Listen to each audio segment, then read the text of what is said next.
दिसंबर 2012 में दिल्ली में घटे निर्भया कांड से चंद महीने पहले यानी फरवरी 2012 में अपहरण और के बाद हत्या की एक दिल दहला देने वाली घटना को अंजाम दिया गया था। दरिंदों ने पेचकस से फोड़कर आंखों में डाल दिया था। प्राइवेट में शराब की बोतल। कुल मिलाकर दरिंदगी इतनी कि सुनकर किसी की भी रूह कांप जाए। मगर अफसोस, तब इस निर्भया के लिए चंद लोगों को छोड़कर किसी ने भी आवाज उठानी जरूरी नहीं समझी थी। हालांकि इसके बावजूद सभी आरोपी गिरफ्तार हुए, उन्हें सेशन कोर्ट और दिल्ली हाई कोर्ट से सजा भी हुई, मगर फिर सुप्रीम कोर्ट से इन अपराधियों के लिए जो फैसला आया वो कल्पना से परे था।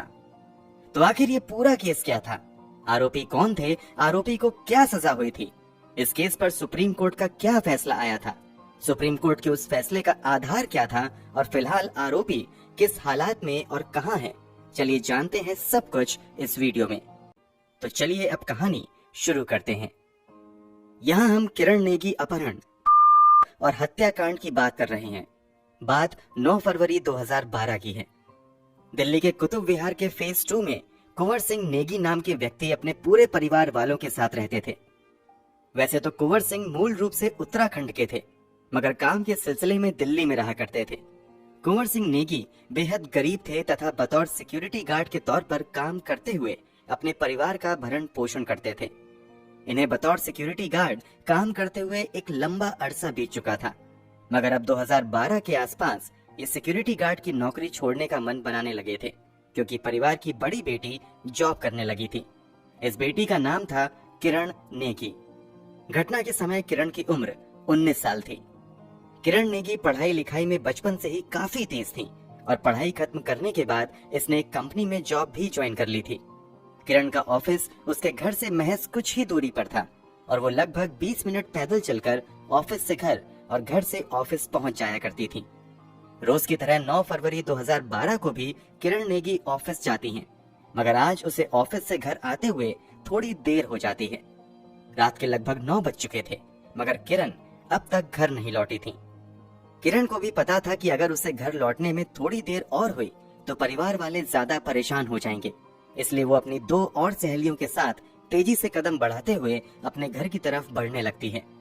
अभी किरण अपने घर से कुछ ही कदम की दूरी पर थी, तभी अचानक से एक लाल रंग की टाटा इंडिका कार उसके पास आकर रुकती है।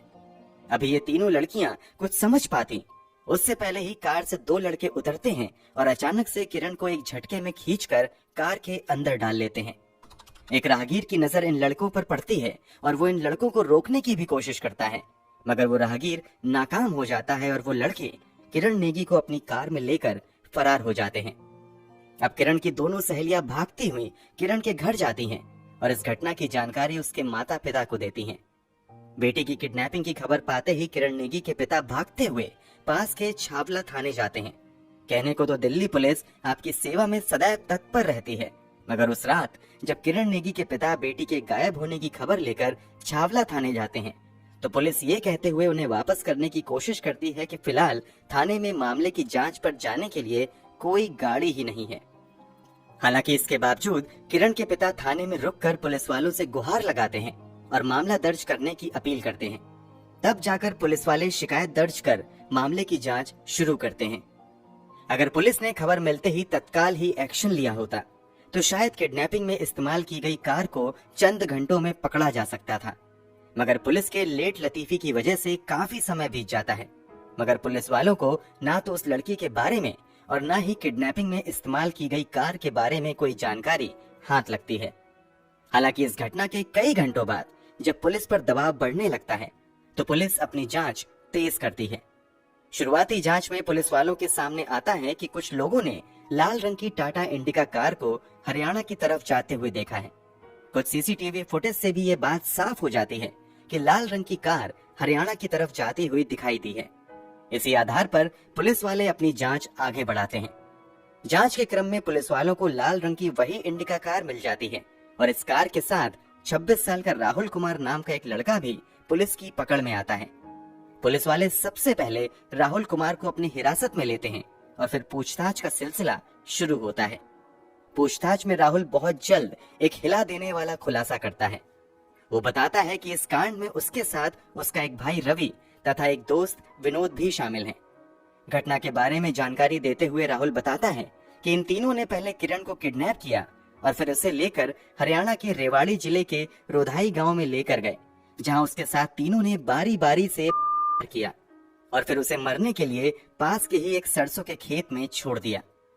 राहुल के द्वारा दिए गए बयान के आधार पर पुलिस वाले अब अपनी तहकीकात आगे बढ़ाते हैं और सबसे पहले राहुल की निशानदेही पर हरियाणा के रेवाड़ी जिले के उसी गांव में पहुंचते हैं जहां पर किरण नेगी को मरने के लिए इन दरिंदों ने छोड़ दिया था। थोड़ी मेहनत के बाद पुलिस को सरसों के खेत से किरण नेगी की लाश मिल जाती है। शव को इतनी बुरी तरीके से क्षतिग्रस्त किया गया था कि किसी के लिए भी उसका चेहरा पहचानना लगभग नामुमकिन सा हो चुका था। चेहरे को बुरी तरीके से लहूलुहान किया गया था। शरीर पर कई जगह जलने के निशान थे। शरीर के कुछ अंगों को से भी जलाया गया था। शव की स्थिति बता रही थी कि इन दरिंदों ने किरण नेगी के साथ कितनी ज्यादा हैवानियत की है। पुलिस वाले शव को कब्जे में लेकर पोस्टमार्टम के लिए भेज देते हैं, जबकि राहुल के दिए गए बयान के आधार पर अब पुलिस इस घटना में शामिल 2 और आरोपी रवि तथा विनोद की तलाश में लग जाते हैं। पुलिस वालों की मेहनत रंग लाती है और बहुत जल्द इन दोनों को भी गिरफ्तार कर लिया जाता है। पुलिस जांच को आगे बढ़ाते हुए सबूत भी इकट्ठा करना शुरू कर देती है। किरण नेगी के शव के पास से पुलिस वालों को कुछ बाल के सैंपल मिलते हैं। इसके अलावा वहां पर पुलिस वालों को 2 प्लास्टिक के ग्लास, स्नैक्स के खाली पैकेट, मोबाइल, मिट्टी के बर्तन के कुछ टुकड़े, एक वॉलेट तथा कई अहम दूसरे सबूत भी मिलते हैं। इसके अलावा पुलिस वाले कार से तथा लड़की के शव से डीएनए सैंपल तथा कुछ फिंगरप्रिंट्स भी जमा करते हैं। पोस्टमार्टम रिपोर्ट में खुलासा होता है कि इन दरिंदों ने किरण को अपहरण करने के बाद बुरी तरीके से मारा पीटा था और फिर उसके साथ बड़ी ही बेरहमी से किया। फिर कार में मौजूद लोहे के रिंच और जैक से किरण के सर पर बुरी तरीके से वार किया था ताकि उसे खत्म कर दिया जाए। पुलिस जांच में यह भी खुलासा होता है कि करने के बाद ये आरोपी पीड़िता की पहचान छिपाने के लिए पहले तो उसके सर को बुरी तरीके से कुचलते हैं। पुलिस अपनी जांच पूरी करने के बाद 40 पन्नों की रिपोर्ट बनाते हुए अदालत में पेश करती है और मामले की सुनवाई स्थानीय सेशन कोर्ट में शुरू होती है। सेशन कोर्ट में पुलिस जांच रिपोर्ट, डीएनए रिपोर्ट तथा अन्य सबूत के अलावा 49 गवाह भी पेश करती है। सभी सबूतों, डीएनए रिपोर्ट तथा गवाहों के बयान के आधार पर सेशन कोर्ट इन तीनों अपराधियों को किरण नेगी के अपहरण के बाद और फिर हत्या का दोषी करार देता है और फिर उन तीनों आरोपियों को सेशन कोर्ट द्वारा मृत्यु दंड की सजा सुनाई जाती है। निचली अदालत में मौत की सजा पाने के बाद ये तीनों आरोपी अब दिल्ली हाई कोर्ट का रुख करते हैं। यहाँ भी मामले की सुनवाई लंबे समय तक चलती रहती है और फाइनली 2014 में दिल्ली हाई कोर्ट भी इन तीनों आरोपियों को निचली अदालत से मिली मौत की सजा बरकरार रखती है। सेशन कोर्ट तथा दिल्ली हाई कोर्ट से मौत की सजा पाने के बाद अब 2016 में तीनों आरोपी इस सजा के खिलाफ सुप्रीम कोर्ट का दरवाजा खटखटाते हैं। मामला सुप्रीम कोर्ट में आते ही केस की फाइल सुनवाई के इंतजार में सालों तक यूं ही दबी रहती है। जब इंसाफ का इंतजार लंबा होने लगता है तो किरण के पिता खुद ही इंसाफ के लिए दर दर भटकते रहते हैं, मगर उनकी कोई भी नहीं सुनता है। यहाँ तक कि वो इंसाफ मांगने दिल्ली की तत्कालीन मुख्यमंत्री शीला दीक्षित के पास भी जाते हैं, मगर इंसाफ की बजाय उन्हें 1 लाख का चेक देकर पास कर दिया जाता है। उन्हें ये भी कहा जाता है कि ऐसी घटनाएं तो होती ही रहती हैं। व्यवस्था से तंग आकर किरण के पिता इंसाफ मांगने जनता की अदालत में आते हैं। वो लोगों से साथ देने की अपील करते हैं, मगर बस गिनती के लोग ही उनके साथ आते हैं। कुछ साल बीत जाने के बाद आखिरकार सुप्रीम कोर्ट में मामले की सुनवाई शुरू होती है। सुप्रीम कोर्ट की सुनवाई में चीजें तेजी से बदलने लगती हैं। जो कुछ अब तक सेशन कोर्ट और हाई कोर्ट में आईने की तरह साफ नजर आ रहा था, सुप्रीम कोर्ट में उसका उल्टा नजर आने लगता है। सुप्रीम कोर्ट की सुनवाई के दौरान पुलिस की कई सारी खामियां सामने आती हैं। पहले तो सुप्रीम कोर्ट द्वारा दिल्ली पुलिस को इसलिए भी फटकार लगाई जाती है कि जब किरण के पिता शिकायत लेकर थाने गए थे तो पुलिस वालों ने मामले की तत्काल जांच करने से इसलिए मना कर दिया था क्योंकि तब उन्होंने थाने में कोई गाड़ी न होने का हवाला दिया था। सुप्रीम कोर्ट में यह भी सामने आता है कि जब हरियाणा के रेवाड़ी में किरण की लाश मिली थी तब पुलिस ने वहीं पर बॉडी की गहराई से जांच नहीं की थी। इस कारण पुलिस ने कई दावे अपनी रिपोर्ट में तो किए, मगर उसके सबूत अदालत में पेश नहीं कर पाई। अमूमन संवेदनशील मामलों में डीएनए सैंपल कलेक्ट करने के तुरंत बाद जांच के लिए भेज दिया जाता है, मगर इस मामले में सामने आता है कि छावला थाने में डीएनए सैंपल को 10 से 11 दिन तक यूं ही छोड़ दिया गया। उसके बाद जांच के लिए भेजा गया। आखिर डीएनए जांच में इतना समय क्यों लगाया गया, इस बारे में दिल्ली पुलिस कोई स्पष्ट जवाब नहीं दे पाई। डीएनए ही नहीं, वारदात में इस्तेमाल किए गए कार को भी दिल्ली पुलिस ने तुरंत फॉरेंसिक लैब में जांच के लिए नहीं भेजा, बल्कि वो कार भी लंबे समय तक थाने में ही खड़ी रही थी। पुलिस ने निचली अदालत में अपने 49 गवाह पेश किए थे, मगर सुप्रीम कोर्ट में सामने आता है कि 49 में से केवल 39 गवाहों के ही बयान ट्रायल कोर्ट में दर्ज किए गए थे। इस पूरी जांच में दिल्ली पुलिस को सुप्रीम कोर्ट से तब सबसे बड़ा झटका मिलता है जब खुलासा होता है कि दिल्ली पुलिस ने अपराधियों की पहचान के लिए अनिवार्य तौर पर आयोजित किया जाने वाला शिनाख्त परेड भी नहीं किया था। कुल मिलाकर सुप्रीम कोर्ट की जांच में दिल्ली पुलिस की कई सारी खामियां नजर आती हैं। इस कारण अदालत में पूरा केस ही कमजोर बन जाता है। जैसा कि कहा जाता है, अदालत भावनाओं के आधार पर नहीं बल्कि सबूत और गवाहों के आधार पर फैसला करती है, और सुप्रीम कोर्ट में भी यही होता है। पूरे मामले की सुनवाई के बाद नवंबर 2022 में सुप्रीम कोर्ट किरण नेगी अपहरण और हत्याकांड के तीनों आरोपियों राहुल, रवि और विनोद को बेगुनाह बताते हुए इस मामले से बरी कर देता है। सुप्रीम कोर्ट के इस फैसले के बाद हर कोई शौक में था कि आखिर जिस लड़की के साथ इतनी दरिंदगी की गई, उसके कातिलों को सुप्रीम कोर्ट ने कैसे इतनी आसानी से बरी कर दिया। मगर जैसा कि हमने बताया कि सुप्रीम कोर्ट में दिल्ली पुलिस की जांच में कई सारी खामियां नजर आती हैं। इस आधार पर सभी आरोपियों को बरी कर दिया गया।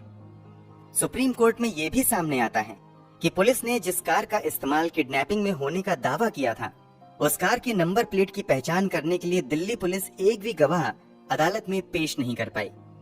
अक्सर मामलों में आई विटनेस से बार बार क्रॉस एग्जामिनेशन किया जाता है, मगर इस मामले में पुलिस ने 10 आई विटनेस से भी क्रॉस एग्जामिनेशन नहीं किया। कुल मिलाकर सुप्रीम कोर्ट ने पाया कि दिल्ली पुलिस द्वारा जितने भी गवाह और सबूत पेश किए गए, वो उन तीनों पर आरोप साबित करने के लिए काफी नहीं है।